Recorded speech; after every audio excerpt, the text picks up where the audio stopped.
तो आज के इस लेक्चर में, हाँ जी बोलिए, कुछ कहना चाह रहे हैं तो।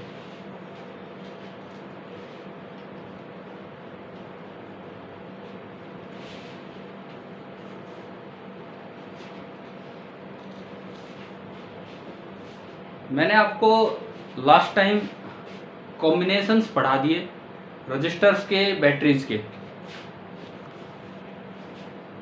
29 सीपीपी आप ट्राई कर लेना, अगर कोई डाउट हो पूछ लेना, किसी को अभी पूछ सकता है। पूछना है कोई सवाल कि नहीं तो फिर मैं नेक्स्ट टॉपिक पे चलता हूँ। कोई बच्चा ये तो कहते हैं कि नो सर नहीं पूछना है, पूछना है कि नहीं पूछना है? नो सर, ठीक है। तो आगे हम बढ़े तो अगला जो टॉपिक है उसकी शुरुआत तो वैसी है जो आप कैपेसिटेंस में भी पढ़ चुके होते हो।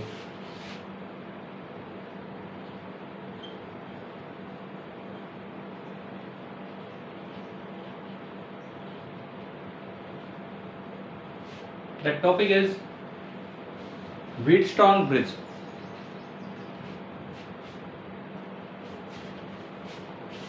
इतना तो हम सभी जानते ही होंगे कि इसमें 4 टर्मिनल्स होते हैं।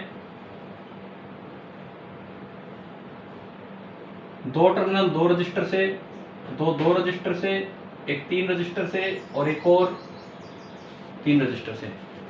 2 2 3 3। जो इसकी स्टैंडर्ड बेसिक फॉर्म है वो इस तरह की होती है। ये R1, R2, R3,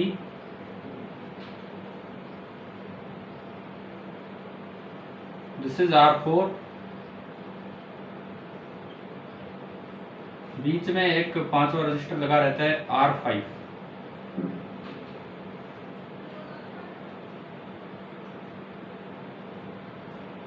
और यहां कोई आपने बैटरी लगा दी।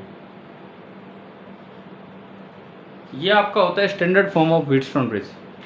इसमें मैं टर्मिनल्स के नाम डाल दूं।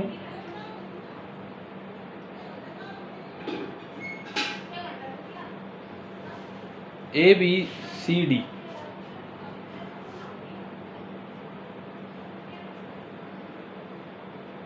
तो ये तो हो गया व्हीटस्टोन ब्रिज।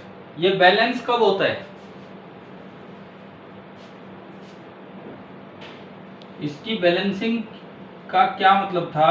बैलेंस्ड का मतलब था कि C का पोटेंशियल और D का पोटेंशियल सेम हो, VC और VD सेम हो, यानी कि करंट थ्रू R5 जीरो हो। अगर कैपेसिटर होता तो हम कहते थे कि बीच वाले पे चार्ज जीरो हो, यहाँ इसमें करंट जीरो हो। बैलेंसिंग की कंडीशन क्या होती थी? याद है कैपेसिटर से आपने पढ़ा था, R1 into R4 हाँ। equal to R3 into R2। हाँ, आमने सामने वाला प्रोडक्ट बराबर हो जाए R1 into R4, that is equal to R2 into R3। R1 into R4 is equal to R2 into R3। ये आमने सामने का प्रोडक्ट बराबर हो जाए, ये इसकी कंडीशन थी। कैसे आएगी वो भी देखिए, जरा सा काम है। सपोज ये करंट I चल रहा है, बैटरी से जो करंट चला वो I चला। मैं कहता हूं उसका I1 पार्ट इधर गया और I2 पार्ट इधर गया। अगर बीच वाले में कोई करंट नहीं जा रहा है तो पूरा का पूरा I1 आगे निकल लेगा, और इसी तरह से पूरा का पूरा I2 भी जो है वो भी आगे चला जाएगा, और बीच वाले में कोई पोटेंशियल ड्रॉप नहीं, कुछ नहीं। यहाँ देखो प्लस माइनस I1 R1 यहाँ जीरो, ये प्लस माइनस I2 R3, ये करंट क्यों आया? तो ये प्लस ये माइनस I2 R4, और ये करंट क्यों आया? तो ये प्लस ये माइनस I1 into R2। ये आपका ये सिस्टम बना। अब आपको एक बार इसमें केवीएल लगाना है, एक बार इसमें केवीएल लगाना है, एक बार नंबर 1 में, एक बार नंबर 2 में। तो केवीएल 1 में क्या इक्वेशन? सपोज आप यहां से घूम के आ रहे हो, माइनस से एंट्री ली तो प्लस का I1R1, प्लस से एंट्री ली तो -I2R3 और वापस वहीं पहुंच गए इक्वल टू 0, बीच में इस पे तो कोई डिफरेंस है ही नहीं। तो हमारी पहली इक्वेशन बनी I1 into R1 I2 into R3। यह बनी आपकी फर्स्ट इक्वेशन। म्यूट हो गए। एक मिनट।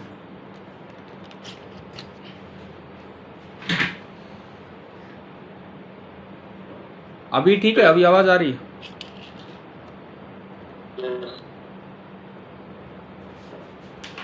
देखो क्या ये फर्स्ट इक्वेशन समझ आ गई केवीएल की? अब मैं केवीएल लगाऊंगा सेकंड में। तो पहली एंट्री मैंने इधर से ली प्लस से, तो माइनस का I1R2, अगली एंट्री माइनस से तो प्लस का I2R4, और इसमें कुछ है नहीं तो इक्वल टू 0। और यहां से आपकी इक्वेशन बनी I1R2 बराबर I2R4। इस इक्वेशन 1 को 2 से डिवाइड कर दो ताकि ये I गायब हो जाए। तो I1 से I1 कटा और ये बना R1/R2, और उधर आ रहा है R3/R4, और ये आ गया R1 into R4 is equal to R2 into R3। ये डेरिवेशन हो गया इसकी बैलेंस कंडीशन का। तो ये कोई नया काम तो था नहीं आपके लिए, बट कर लीजिए।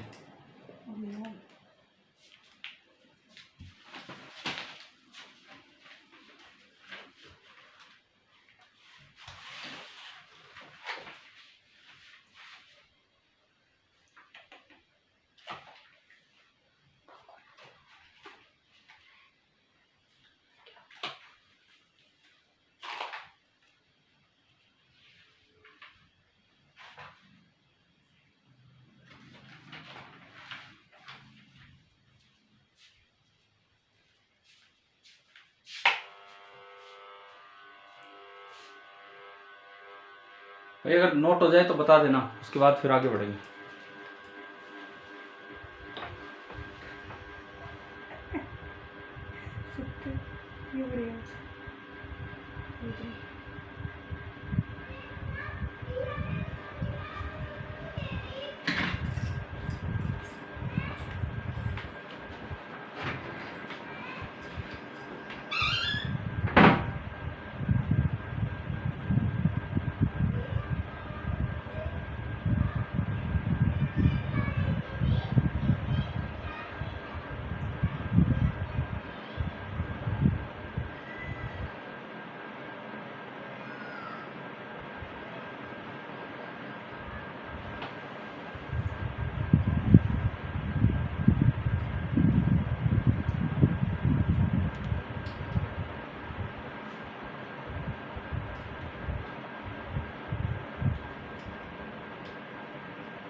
हो गया?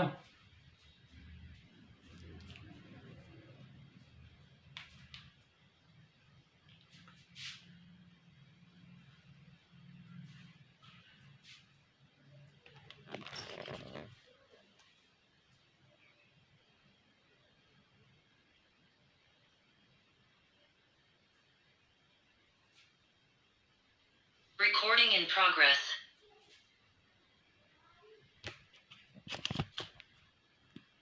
हाँ जी, बीच में डिस्कनेक्ट हो गया था क्या?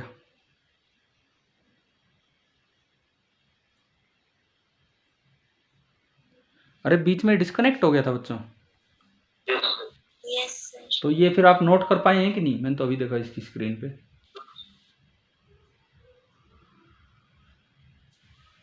कर लिया नोट या करोगे अभी? कर लिया sir. ठीक है।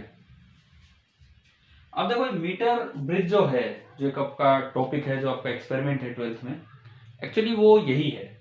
इसी पे बेस्ड जो अरेंजमेंट है उसको नाम दिया गया मीटर ब्रिज।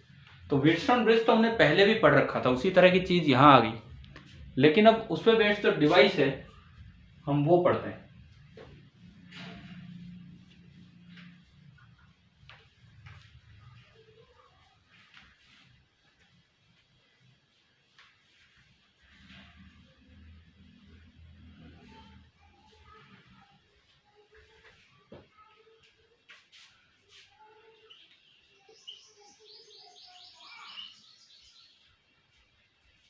नेक्स्ट जो हमारा टॉपिक है दैट इज मीटर ब्रिज। और मीटर ब्रिज और कोई नई चीज नहीं है, it is a practical form of Wheatstone bridge. Wheatstone bridge की एक प्रैक्टिकल फॉर्म है मीटर ब्रिज। क्या होता है इसमें सुनिए। एक वुडन बोर्ड होता है, लकड़ी का बोर्ड, इस तरह का ज्यादा लेंथ और कम ब्रेड्थ का एक वुडन बोर्ड होता है।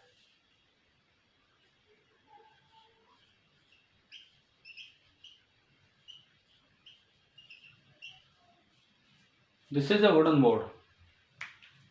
इस पे कुछ थिक कॉपर स्ट्रिप्स फिक्स होती हैं, इस बोर्ड पे फिक्स होती हैं। किस शेप में अभी बनाऊंगा मैं। These are thick copper metal strips. फिर यहाँ एक टर्मिनल सा बनाया जाता है जहां एक आप लूज करके कोई वायर कनेक्ट कर सकते हैं, स्क्रू लूज करके। एक गैप होता है यहाँ, फिर दोबारा से एक थिक कॉपर स्ट्रिप होती है। एक स्क्रू यहाँ होता है, एक स्क्रू यहाँ होता है वायर कनेक्ट करने के लिए। फिर एक गैप होता है और दोबारा इसी शेप की एक कॉपर स्ट्रिप यहाँ होती है। एक स्क्रू यहाँ होता है और एक स्क्रू इसमें यहाँ होता है। ये आपकी कुछ थिक कॉपर स्ट्रिप्स हैं। अच्छा, इन दो स्ट्रिप्स के बीच एक 1 मीटर लंबी ये क्या क्या कह रहे हो?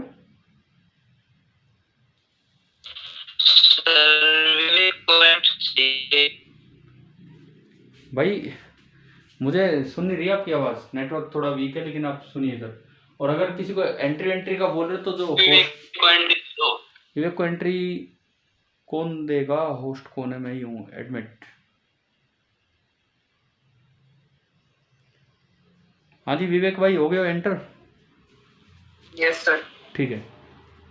देखो ये जो आपकी एक वायर है, दिस इज 100 सेंटीमीटर और 1 मीटर लॉन्ग, इसीलिए इसको मीटर ब्रिज बोला जाता है। 100 सेंटीमीटर लॉन्ग, लेकिन ये एक स्पेशल वायर है जो मेटालिक वायर, सिंपल ऐसे नहीं, कॉन्स्टेंटिन या मैंगनीन वायर, ये रजिस्टिव वायर होती है। ये आपका एक व्हीटस्टोन ब्रिज है जिसको हम मीटर ब्रिज बोलते हैं। 1 मीटर की लंबी इसमें वायर यूज कर रखी है। फिर जब आप एक्सपेरिमेंट करते हैं तो इसमें बाहर ये कनेक्टिंग वायर है जो मैं ब्लैक कलर से दिखा रहा हूं, ये नीचे वुडन बोर्ड है।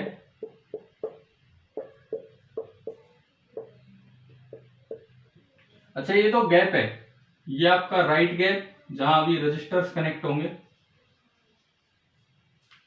और इधर आपका होगा ये लेफ्ट गैप। अभी इनमें रजिस्टर्स हम कनेक्ट करेंगे।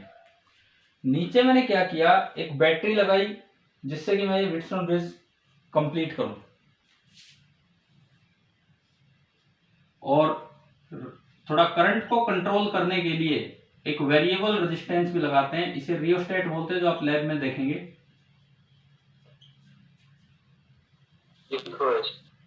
देखा हुआ है रियोस्टेट? कभी हमने दिखाया है क्या आपको रियोस्टेट, या पहले पहले देखा हुआ है? ठीक है ठीक है।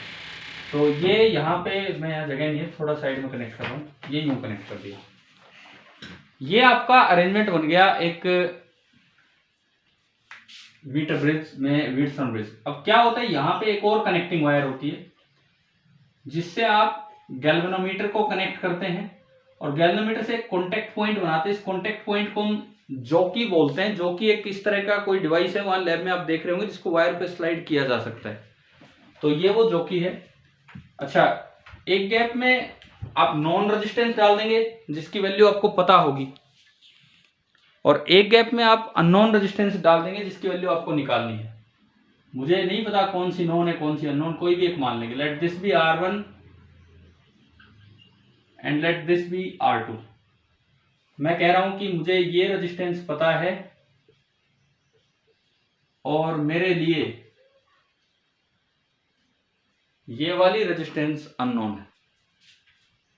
मुझे एक रेजिस्टेंस की वैल्यू पता है और एक अननोन है मेरे लिए। अब मैं क्या करता हूं, मैं इसको, ये जो जॉकी पॉइंट है, इसको कभी वायर पे इधर टच किया, इधर टच किया, या धीरे धीरे स्लाइड किया, तब तक स्लाइड करवाते हैं जब तक गैल्वेनोमीटर में से करंट कितना हो जाए, 0। मान लो L सेंटीमीटर लेंथ पे, वो इसके साथ एक स्केल लगा होता है, वुडन बोर्ड पे एक स्केल लगा होता है, इस वायर के साथ साथ 1 मीटर लंबा एक स्केल होता है जो यूं बता देगा कि बैलेंसिंग कहां हुई है। सपोज ये जो लेंथ है आपको वो स्केल से पता लगा L सेंटीमीटर, तो इधर की लेंथ कितनी बची, 100 minus L centimetre. At balancing, अभी दिखाऊंगा मैं आपको कि व्हीटस्टोन ब्रिज कैसे। बैलेंसिंग पे वही कंडीशन है, आमने सामने वालों का प्रोडक्ट इक्वल कर दो, मीटर सेंटीमीटर से फर्क ही नहीं पड़ता, वो कट जाते हैं। तो R1 इंटू 100 माइनस L बराबर R2 इंटू L। अब इसमें से जो भी नॉन है जो अननोन है वो देख लेना, एक पता होगा एक नहीं पता होगा, वो कैलकुलेट हो जाएगा। तो बताओ ये इक्वेशन समझ आई क्या? कैसे आई अभी बताऊंगा, लेकिन क्या समझ आ गई क्या इक्वेशन है? ठीक है, कैसे आई सुनिए। ये पूरी एक कनेक्टिंग वायर की तरह काम करता है। थिक कॉपर स्ट्रिप एक कनेक्टिंग वायर की तरह काम करता है। कारण ये है, कॉपर एक मेटल है जिसका रो बहुत कम है, और ये बहुत चौड़ी स्ट्रिप है जिसका एरिया बहुत ही ज्यादा है। एरिया ज्यादा होने की वजह से आर का फॉर्मूला क्या होता है, रो एल अपॉन ए। एरिया ज्यादा करोगे तो आर कम हो जाएगा, तो आर टेंड्स टू 0। तो ये कनेक्टिंग वायर की तरह काम करती है। ठीक है, ये पार्ट एक कनेक्टिंग वायर की तरह काम कर रहा है। तो अगर मैं इस टर्मिनल को ए नाम दूं, ये भी ए है, ये भी ए है। अगर मैं इस टर्मिनल को बी नाम दूं, ये भी बी है, ये भी बी है। इस टर्मिनल को मैंने सी नाम दिया, और जोकी वाले टर्मिनल को मैंने डी नाम दिया। तो क्या इसमें 4 टर्मिनल आपको नजर आ रहे हैं, ए बी सी डी? अब देखो, इसका इक्विवेलेंट मैं आपको बना के दिखाऊंगा, और कैसे कंडीशन आई वो ला के दिखाऊंगा। आप एक बार पहले बना लो। क्या बना लिया है कि अभी बनाओगे, ये बताओ मुझे।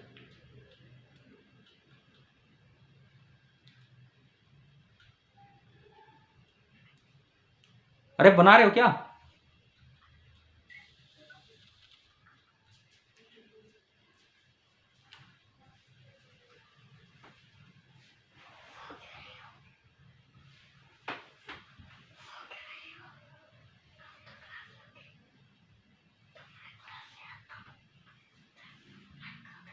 नो, चुपचाप बैठ।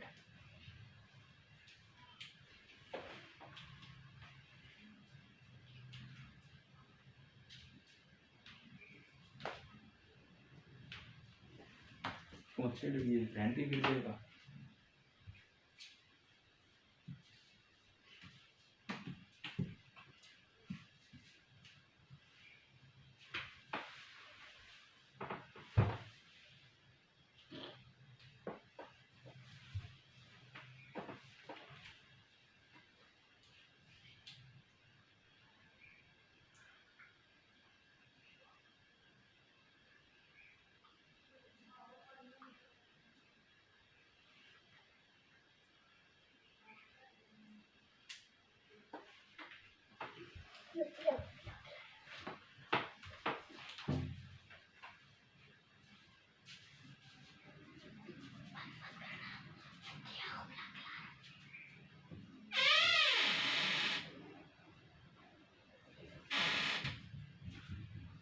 हो गया क्या बताओ?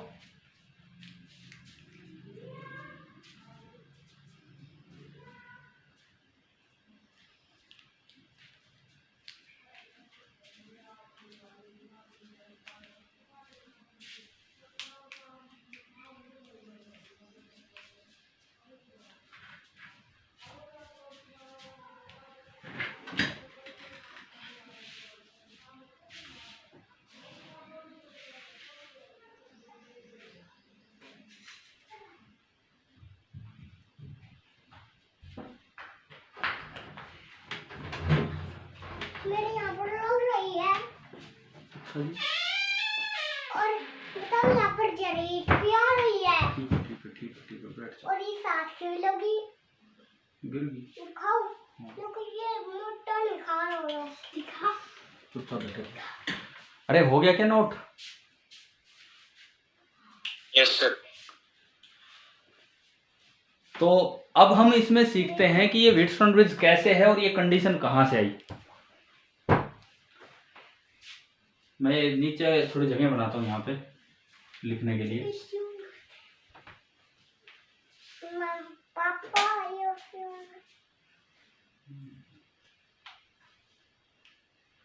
देखिए इसमें टोटल 4 टर्मिनल्स हैं। इधर मैंने बनाया A, इधर बनाया B, इधर बनाया C और इधर बनाया D। A और C के बीच में बताओ कौन सा रजिस्टर है? लाइट नहीं आ रही। A और C के बीच में कौन सा रजिस्टर है? R1। R1। B और C के बीच में R2। R2। C और D के बीच में जो गैल्वेनोमीटर है उसका कुछ रेजिस्टेंस होगा, उसको मैं Rg बोल देता हूं। ठीक है, गैल्वेनोमीटर जो इंस्ट्रूमेंट है उसका कुछ रेजिस्टेंस है Rg। अच्छा A और D के बीच में कौन सा रेजिस्टेंस है? A और D के बीच में क्या AD वायर एक हाई रेजिस्टिव वायर है कि नहीं? क्या AD वायर कनेक्टिंग वायर है या कोई एक रेजिस्टिव वायर है? रेजिस्टिव। तो A से D तक जो रेजिस्टेंस है वो इस ब्लू कलर वाली वायर का होगा और वो होगा रो उसकी रेजिस्टिविटी इंटू उसकी लेंथ। अगर आप SI यूनिट में चले तो L/100 और डिवाइडेड बाई उसका एरिया ऑफ क्रॉस सेक्शन। आप बताओ क्या AD लिखना आ गया आपको?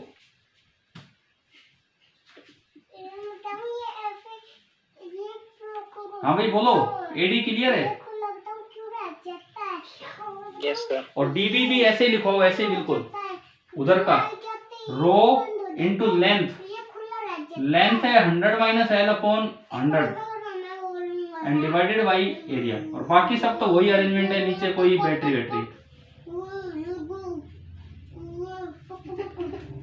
बन गया ये व्हीटस्टोन ब्रिज। क्या ये पहचान में आ गया कि कैसे व्हीटस्टोन ब्रिज है?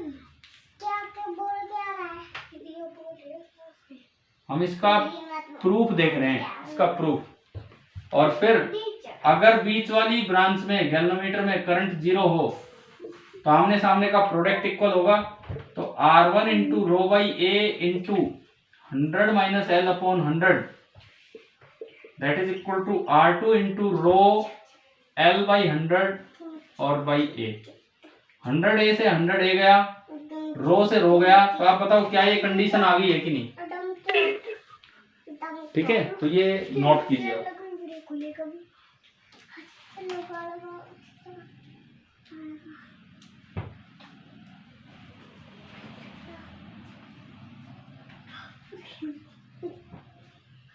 एक पानी की बोतल ले आओ खुद। मैं ना ये देता हूँ ये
हो गया नोट? हैं? क्यों नहीं खोल दी? राइट साइड में हो गया भाई नोट?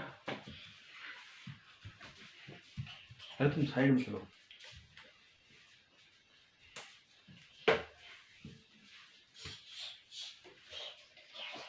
ये जिम के अंदर ये डाल है, इसके अंदर ये क्या है? डाल।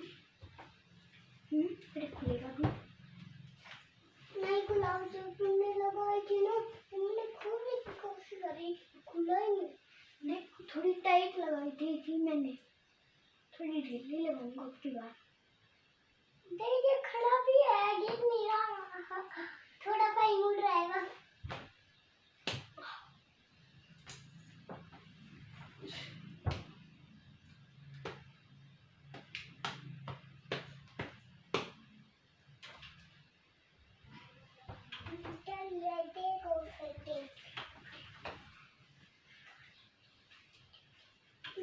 ये बताओ किस लिए है?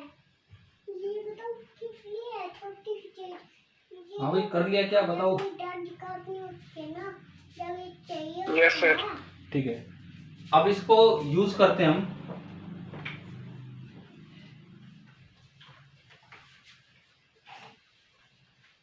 क्वेश्चंस में यूज करते हैं।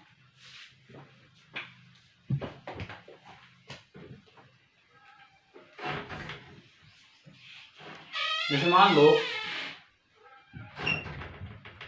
एक मीटर ब्रिज में ये आपको दो गैप दिखा दिए।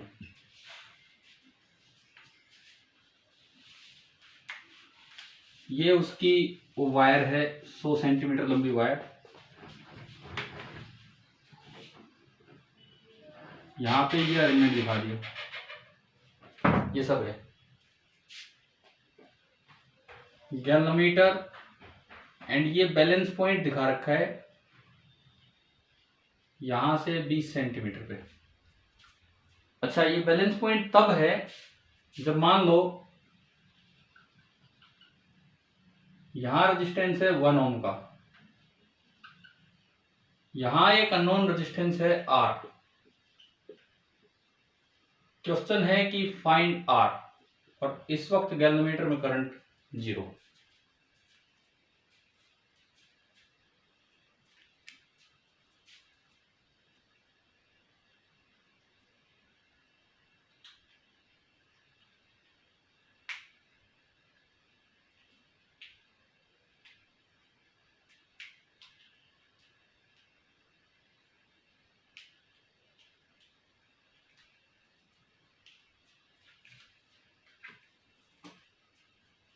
बनाओ इसकी इक्वेशन, बैलेंसिंग की इक्वेशन।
हाँ भाई कितना आया बताओ?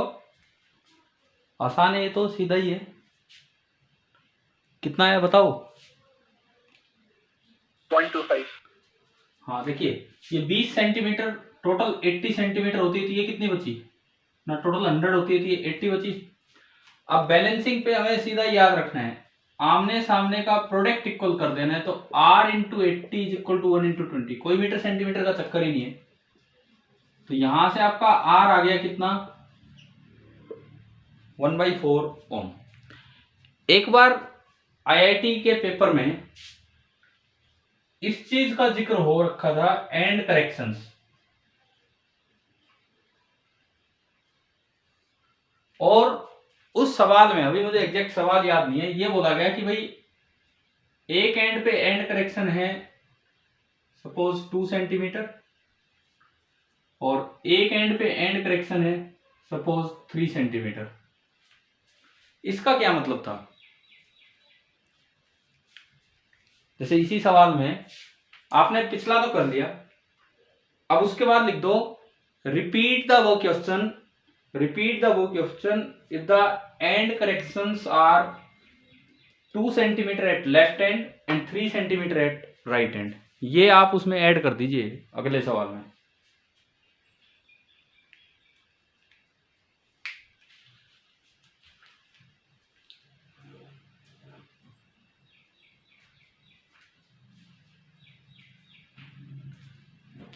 लिख लिया आपने? सवाल लिख लिया? Repeat the above question if the end corrections are 2 centimeter at the left end and 3 centimeter at the right end. Suppose ये हमें दिया गया है,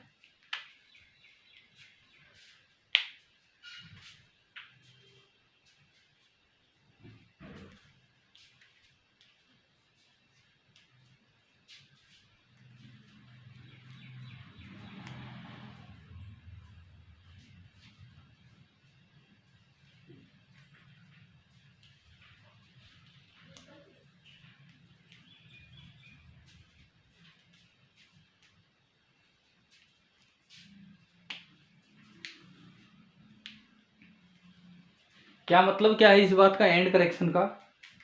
जैसे 100 सेंटीमीटर का स्केल होता है, 100 सेंटीमीटर की वायर लेंगे तो साइड में फिट नहीं हो सकती है, एक दो सेंटीमीटर इधर और उधर एक्स्ट्रा लेनी होती है जो स्क्रू में जाके फिट करनी पड़ती है। समझ गए एंड करेक्शन क्या होता है? असल लंबाई वायर की 100 सेंटीमीटर से थोड़ी ज्यादा होती है, 100 तो बीच की लेंथ है, कुछ 3 सेंटीमीटर इधर एक्स्ट्रा गई, 2 इधर, ताकि वो स्क्रूज वगैरह में कनेक्ट करने के लिए। समझ आया कि नहीं आया बताओ? Yes sir. तो ये जो आईआईटी ने एक क्वेश्चन पूछा था, बड़ा प्रैक्टिकल सा सवाल था कि अगर किसी ने मीटर ब्रिज सच में देखा हो तो वो समझ पाएगा कि ये क्या चीज है। तो अब बताओ, अब इस सवाल में इधर की लेंथ कितनी काउंट होगी वायर की? 22। और इधर की लेंथ 83। तो अब जो इक्वेशन बनेगी R into 83 is equal to 1 into 22। तो R आपका बनेगा 22/83 ओम। क्वेश्चन लिखा है ना आपने ढंग से? दोबारा से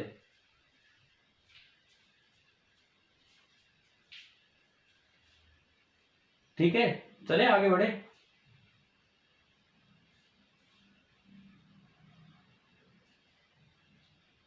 हाँ भाई बताओ, हो गया है?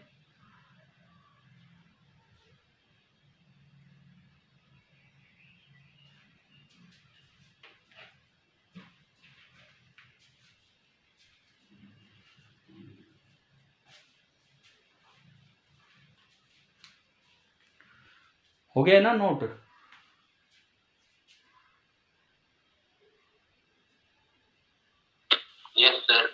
Yes sir. ठीक है। अब कई बार गैप में कॉम्बिनेशंस भी लगाए जाते हैं, सीरीज और पैरेलल कॉम्बिनेशन। देखिए जैसे इस पे लेते हैं कोई एक सवाल,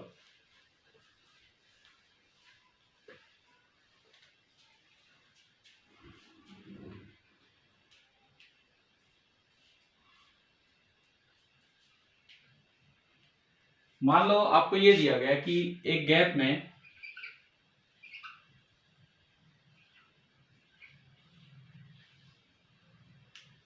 एक बार ये बना दूं आपके लिए अरेंजमेंट, ये वो वायर,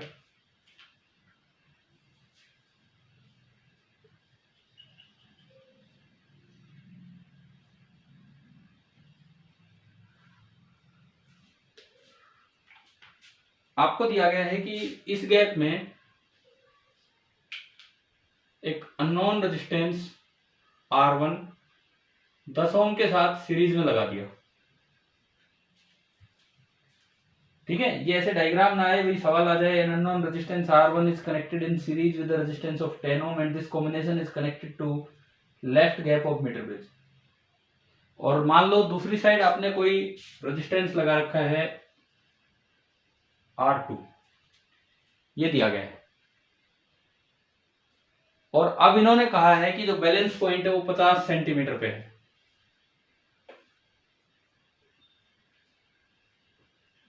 इस वक्त IG 0 है, लेकिन अननोन दो दे दिए, इधर R1 और उधर R2। तो अब एक और कंडीशन देनी पड़ेगी। सपोज इन्होंने ये लिखा कि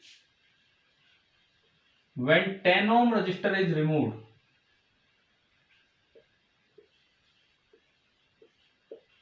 when 10 ohm resistor is removed, balance point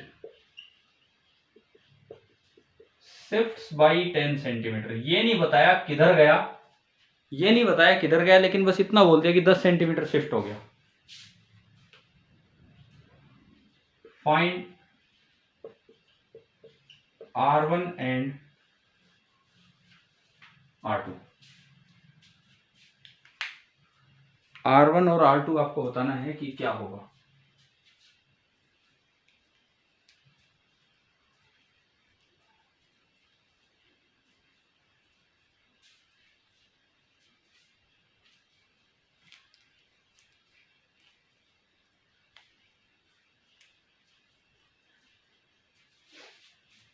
सबसे पहले तो फर्स्ट इक्वेशन बताओ क्या बनेगी, रिमूव करना तो बाद की बात है। फर्स्ट इक्वेशन बैलेंसिंग की, भाई इसका इक्विवेलेंट क्या बना,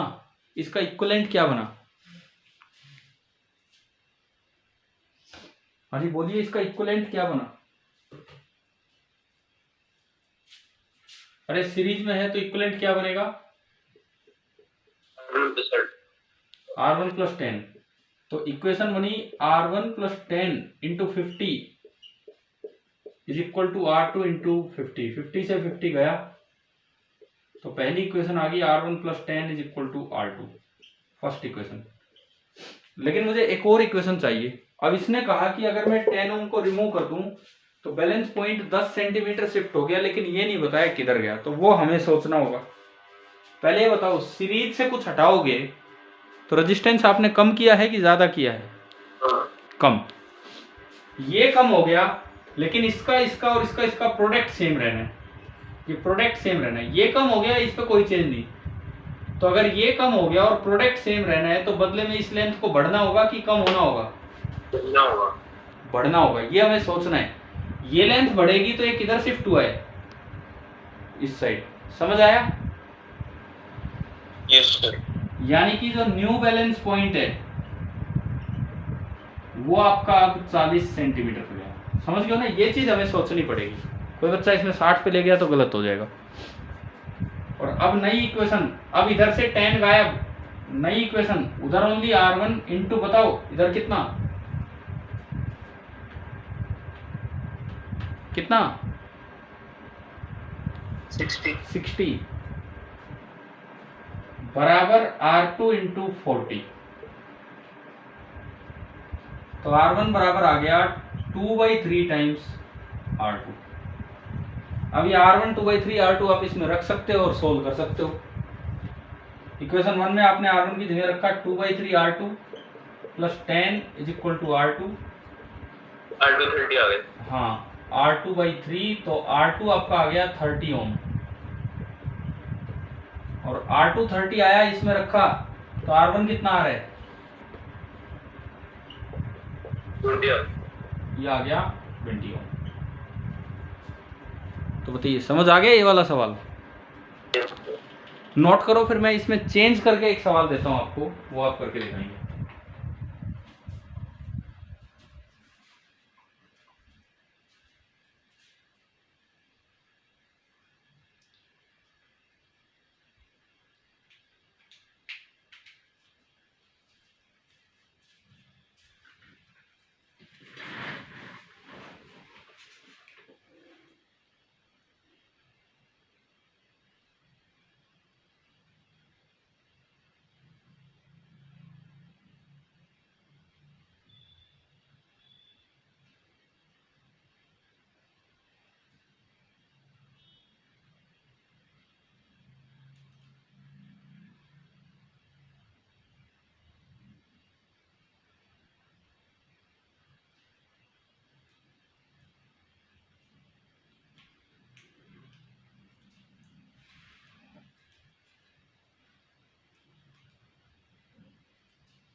कर लिया?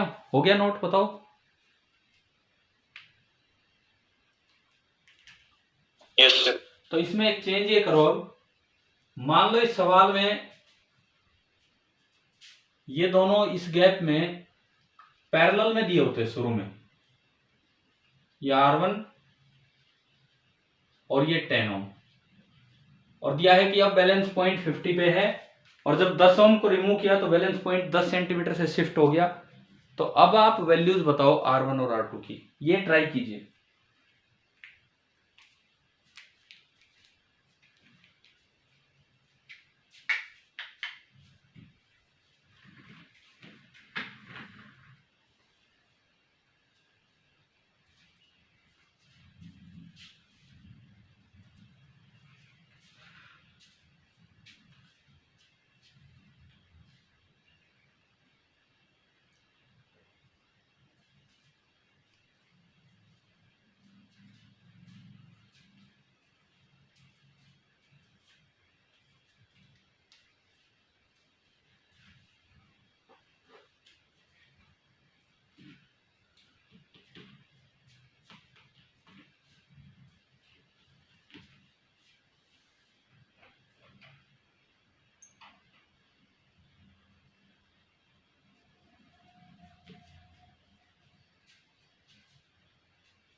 चंचल, पहली इक्वेशन क्या बनेगी? फर्स्ट इक्वेशन रिमूव करने से पहले।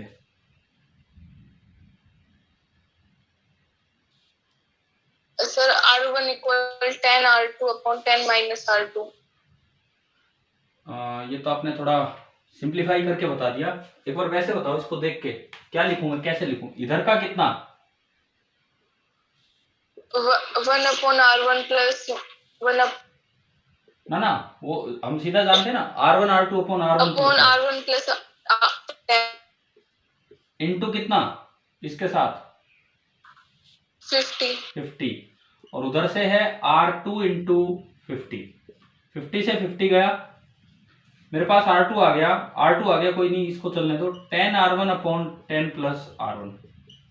अच्छा चंचल जी, आप ही बताना, अब आपने 10 ओम को रिमूव किया तो इस गैप की रेजिस्टेंस बढ़ी है कि कम हुई है?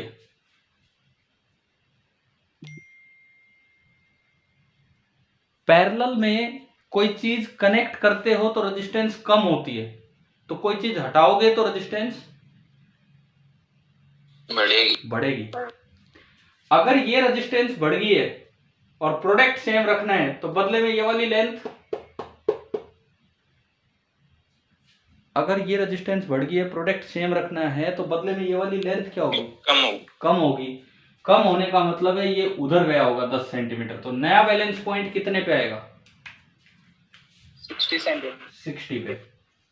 और अब अगर नई इक्वेशन देखोगे तो इधर खाली R1 बचेगा, तो R1 इंटू उस साइड की केवल 40 है बराबर R2 इंटू इधर की हो जाएगी 60। बताओ दूसरी इक्वेशन आ गई आपको समझ? 0 से 0 गया, और यहां से भी मैं R2 निकाल लूं तो R2 बराबर आ रहा है 2/3 R1। इक्वेशन 1 से भी R2 आ गया, इक्वेशन 2 से भी R2 आ गया, दोनों को इक्वेट कर दो तो R1 आ जाएगा।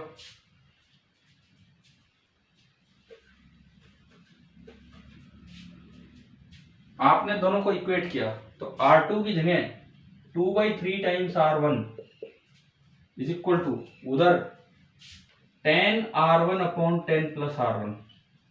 क्वाड्रेटिक टाइप बनती दिख रही है, क्रॉस मल्टीप्लाई किया 20 R1 plus 2 R1 square is equal to 30 R1। यह आया 2 R1 स्क्वायर, क्वाड्रेटिक नहीं है तो वैसे ही सिंप्लीफाई हो रहा है, इज इक्वल टू 10 R1। एक R1 से एक R1 गया, R1 5 आ गया, बताओ। हाँ भाई, यही आ रहा है क्या? R1 5।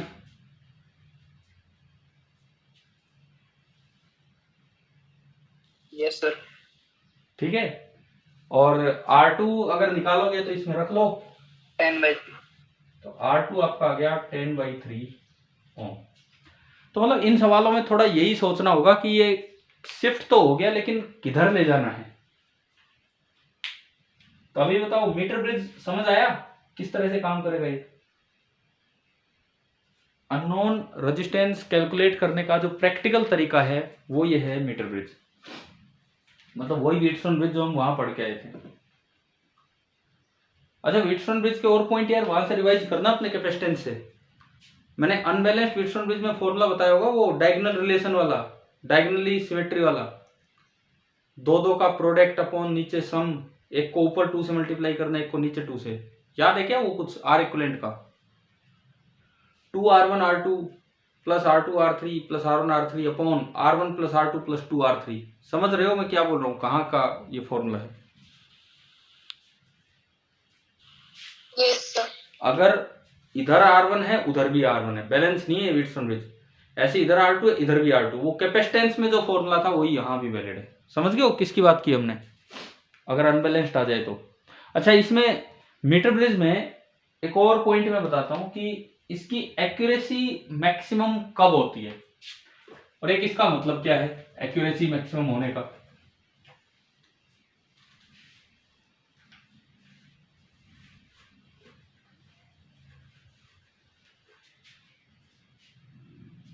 देखो, बेस्ट बैलेंस पॉइंट जो होता है वो 50 सेंटीमीटर पे होता है। इस वक्त एक्यूरेसी इज मैक्सिमम। अब एक्यूरेसी का मतलब क्या है?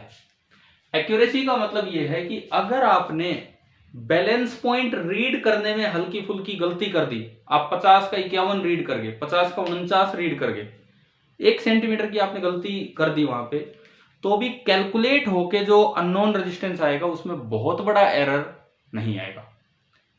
एक्यूरेसी का मतलब समझ गए हो क्या? क्या मतलब है? यस। ठीक है, मतलब यूं कहें, एक्यूरेसी मैक्सिमम का मतलब है कि फ्रैक्शनल एरर या परसेंटेज एरर भी बोल सकते हो, fractional error in calculating the unknown resistance, fractional error in calculating the unknown resistance per unit, error in measuring the balancing length, that is minimum। ये होता है एक्यूरेसी मैक्सिमम का मतलब अगर मैं इसको वैसे लिखूं तो dr/r, मान लो कोई अननोन रेजिस्टेंस है वो r है और उसमें गलती से dr एरर आ रहा है कैलकुलेट होके, किस वजह से? आपने बैलेंस लेंथ l की जगह l प्लस dl रीड कर दी थी। तो ये मिनिमम होगा कब? जब बैलेंस पॉइंट कहाँ हो, बिल्कुल 50 सेंटीमीटर पे। इसीलिए प्रीफर किया जाता है कि मीटर ब्रिज में बैलेंस पॉइंट मतलब 40 से 60 के बीच में मिले, मतलब 50 के आसपास रहे, ताकि अगर हमसे रीडिंग में थोड़ी मिस्टेक हो रही है तो वो मिस्टेक आगे प्रोपेगेट बहुत ज्यादा ना हो। एक बार बताओ, क्या ये पॉइंट आपको समझ आ गया है? क्या बताया मैंने?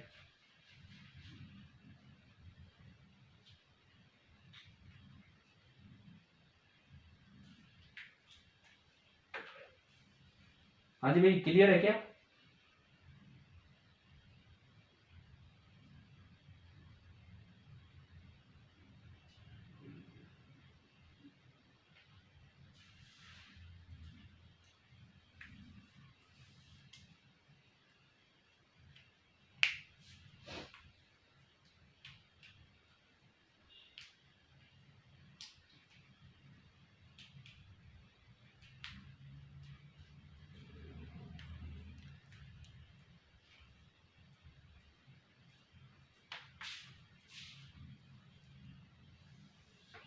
ये थोड़ा और मैं एक्सप्लेन कर देता हूं आपको। मान लो यहां एक अननोन रेजिस्टेंस है R, जो मुझे निकालना है, कैलकुलेट करना है, और इस गैप में एक नॉन रेजिस्टेंस है R डैश, और बैलेंसिंग हो रही है किसी L लेंथ पे। गैल्वेनोमीटर करंट 0 हो रहा है L लेंथ पे, तो ये आपकी बचती है 100 माइनस L। लेकिन गलती से आप L को रीड कर गए L प्लस DL, उस वजह से जो R कैलकुलेट होके आ रहा है वो R नहीं आ रहा है, बल्कि कितना आ रहा है R प्लस DR। क्या अब समझ आ रहा है क्या मतलब उस चीज का? This is the error in measurement.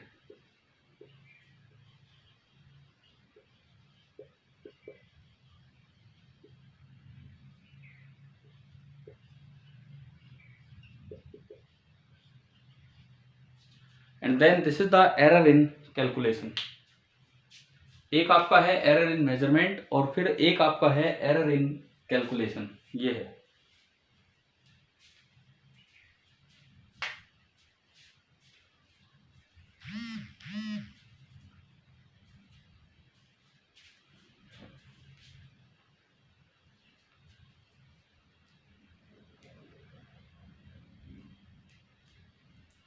यहां पे बैलेंसिंग इक्वेशन क्या बनेगी? R इंटू 100 माइनस L1 या L is equal to R dash into L। जो R निकल के आ रहा है वो आ रहा है R dash into L upon 100 minus L।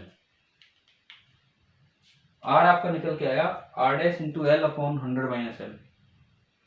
आपको एरर वेरर चाहिए डिफरेंशिएट कर लो, उससे भी आ जाएगा ये। सपोज दोनों साइड मैंने लॉग लिया, log R ln R, ये क्या बनेगा?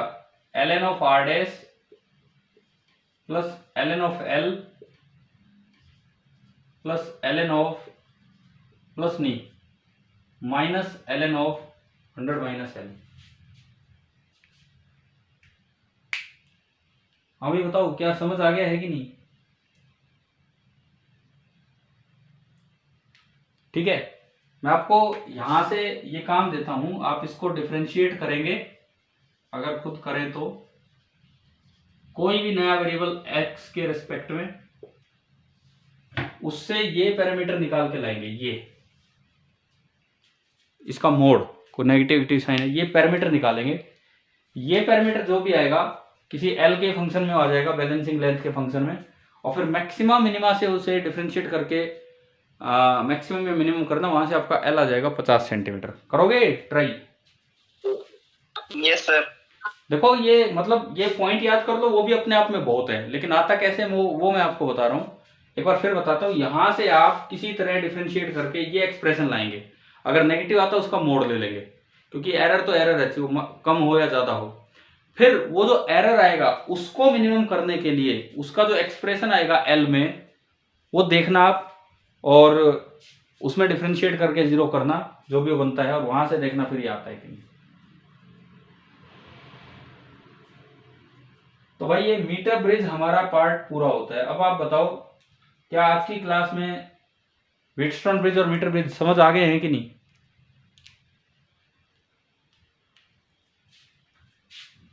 हाँ जी बोलिए, क्लियर है?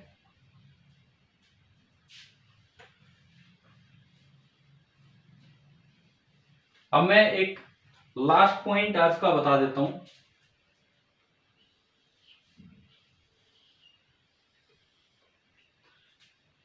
अगर ये वाला व्हीटस्टोन ब्रिज कहीं आए,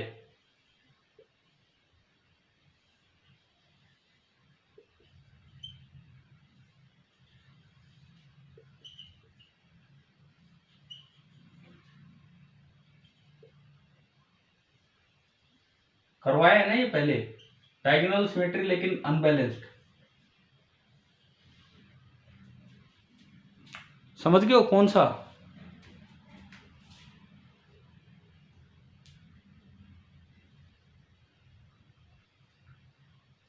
इसमें कोई करंट आई आया, सपोज I1 इधर गया I2 इधर गया, तो यहाँ उल्टे हो जाते हैं, इधर से I1 निकलता है और इधर से I2। अब बीच वाली ब्रांच में करंट ऊपर से नीचे जाएगा या नीचे से ऊपर, ये मैं डायरेक्ट तरीका बताता हूँ। आप प्रोडक्ट देखो, R1 square R2 square, let R1 is greater than R2, let R1 is greater than R2। तो ये वाला प्रोडक्ट बड़ा है, resistance is opposition to current, ये वाला प्रोडक्ट बड़ा है, तो आप थोड़ी देर के लिए इसको हटा दो, इसको हटाओगे तो इस करंट को यूं घूम के जाना होगा, तो डिसाइड हो गया कि बीच वाली ब्रांच में करंट कैसे जाएगा। ऐसा कुछ मैंने कैपेसिटर में भी बताया था, लेकिन वहां छोटे वाले को हम हटा रहे थे क्योंकि Q डायरेक्टली प्रोपोर्शनल होता है C के। बताया था कभी, बताओ बीच वाले में चार्ज कैसे फ्लो होता है ना। यहाँ क्या करो, बड़े वाले को हटा दो, R1 को हटा दो, यानी कि ये जो करंट है इसको यूं निकलना पड़ेगा, और I2 में से I1 इधर गया, तो ये आपका हो जाएगा I2 माइनस I1, या I2 माइनस I1 आया, ये I1 आया, और ये जुड़ के फिर दोबारा से I2, और ये पूरा I। अच्छा, इस वाले केस में formula between equivalent resistance between A and B वही है जो आपका कैपेसिटेंस में था। पहले दो का product R1 R2, R1 R3, R2 R3, फिर तीनों का सम R1 R2 R3। अब पहले प्रोडक्ट में यहाँ 2 से मल्टीप्लाई, और जो रह जाता है R3 बीच वाली लाइन वो यहाँ 2 से मल्टीप्लाई। याद आ गया, कैपेसिटर में भी ऐसा ही फॉर्मूला था, सेम। Yes sir. हाँ, तो ये आपका है अनबैलेंस्ड व्हीटस्टोन ब्रिज। अगर ये पूरा सोल्व करना, अंदर करंट वरंट कैसे बट रहे, तो ऐसे बट रहे, ये मैंने आपको दिखाया। अच्छा, इसके अलावा सर्किट्स में वो सारी की सारी चीजें वैलिड है, फोल्ड करना या जैसा डिस्ट्रीब्यूशन वैसा कलेक्शन, इस तरह का, क्योंकि कल की क्लास में हम चलेंगे एक और डिवाइस पे, पोटेंशियोमीटर पे, ठीक है। बाकी तो फिर सर्किट पार्ट ये जो पीछे पढ़ रखा वही सारा। चले, तो आज की क्लास हम ऑफ करते हैं, शायद आपको मीटर ब्रिज पूरा समझ आ ही गया होगा, ठीक है। सीपीपी कल क्लासेज ऑफ रहेंगी यार, पता नहीं मुझे, ये तो इस बारे में कोई जानकारी नहीं है अभी तक, लेकिन अगर क्लास होती है तो कल हम पोटेंशियोमीटर पढ़ रहे होंगे, या फिर आप सीपीपी तो अटेम्प्ट कीजिए, आज भी दिया है कल भी, वो भी कोशिश कीजिए, ठीक है। चलिए, रखता हूँ मैं अभी।